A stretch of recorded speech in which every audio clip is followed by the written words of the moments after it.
Today, the EPA is operating with an activist mindset, more suited to an on-campus rally at one of those California campuses, while the EPA has declared CO2 a toxic substance. They've seized control of our successful flex permitting process, and Congress continues to eye cap and trade, and I think inarguably, I suggest it would be a massive blow to the economy of this country. And instead of celebrating or even emulating Texas' approach, the EPA has targeted Texas, and we are the nation's top energy producer. In light of the economic challenges facing our nation, it boggles my mind that the federal government would not only encourage a rogue agency to damage the economy, but keep pursuing this cap and trade legislation, which would kill massive amounts of jobs, driving the price of everything from electricity and gasoline to food and medicine upwards. It kind of makes you wonder, what is it that Washington has against Texas? You know, I find it very troubling. I find it disappointing, really, because we stand at a place in American history where technology and innovation could propel us into a better world, a world of cleaner, more efficient energy, generated from all sources, including wind and solar, biomass, nuclear, natural gas, and of course, coal. I'm talking about a world where the United States is no longer dependent upon foreign countries for our energy. Our dependence is a national security issue, but seemingly not to Washington, D.C. Instead of opening doors to America's energy producers by offering them incentives to pursue cleaner options and adopt newer technology, Washington seems much more concerned about being in charge. Washington apparently believes you can't create the new without destroying the established, and that the way to create a so-called green economy is to simply write a law or a set of regulations and say, it will be. That sort of thinking is wildly short-sighted, and ultimately it's dangerous. It is short-sighted because it ignores a better way, and dangerous because it threatens hundreds of thousands of Texas jobs without offering any significant economic or environmental benefit. That better way can be found here in Texas, where we've been building a deep and a varied energy portfolio, following a strategy that is both pragmatic and visionary.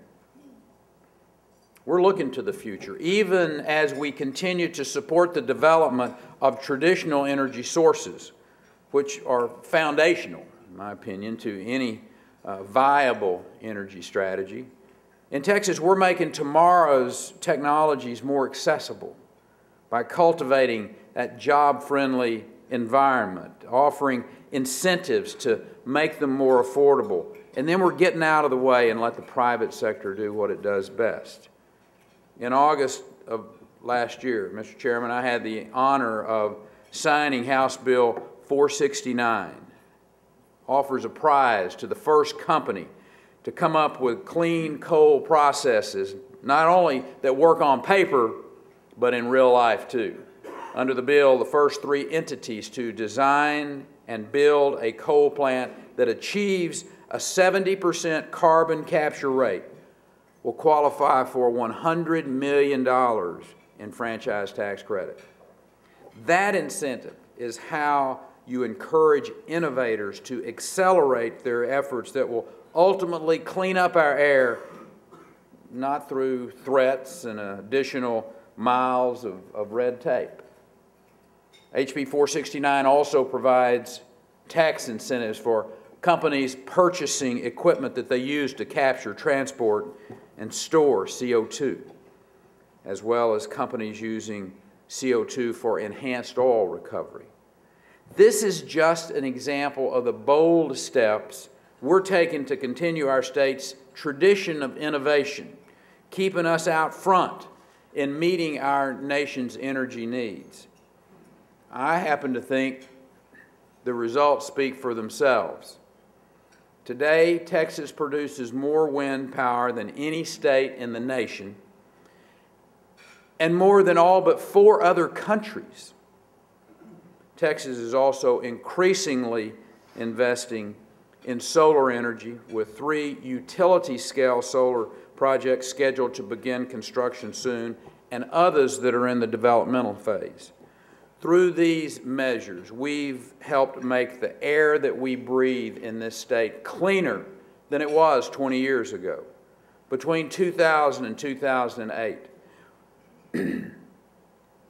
we achieved a 22% reduction in statewide ozone levels. NOx has fallen by 53% in almost every metropolitan area, with the exception of Dallas, in meeting the current air standard.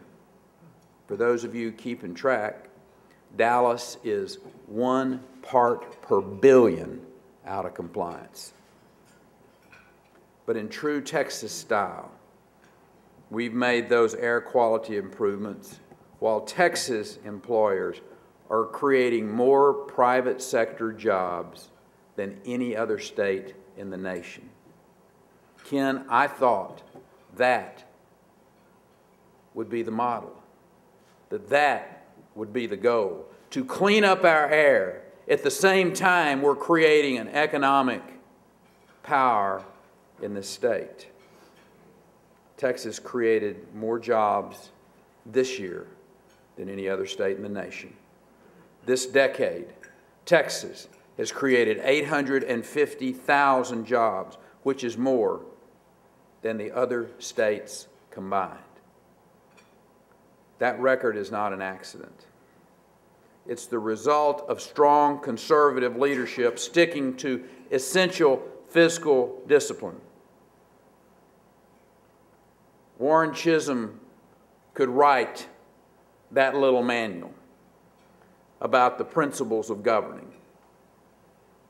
You don't have to be a PhD from Harvard in political science to understand those simple principles that you and your colleagues have put in place, Warren. First, don't spend all the money. As people have come and wanted to spend that rainy day fund, it's been Warren and his colleagues that have said, you know what? No. Although you may have a great program and good ideas, we can't afford that right now. Second is we've worked hard to have a tax and a regulatory policy that is fair and predictable. It is so important for these companies that are looking to relocate that we have predictability in our regulatory and in our tax policy. And the third one is back in 2003, when you were very engaged in the reformation of our legal system. We are known across this country as a place where you can come and not be frivolously sued. A state that doesn't allow for oversuing has paid such great dividends, not just in reputation, but in real dollars. And fourth, we have continued to make our schools more accountable. Because what that says to the Caterpillar or the Medtronics that are making the move across this country to some other place, that when you get there, that skilled workforce will be available in Texas. Those 4 simple pillars of conservative governance have helped us stimulate a culture of job creation and innovation that other states can only dream about. In a perfect world, our success would convince the folks in Washington that there is a better way, causing them to tout our approach as a model for the nation. I just suppose we don't live in a perfect world. While we wait for cooler heads to prevail, I encourage you to keep doing what you're doing, the good work that you are doing. I encourage you to keep providing more and more evidence of the role that clean coal is and will be part of that clean future for all Texans and all Americans.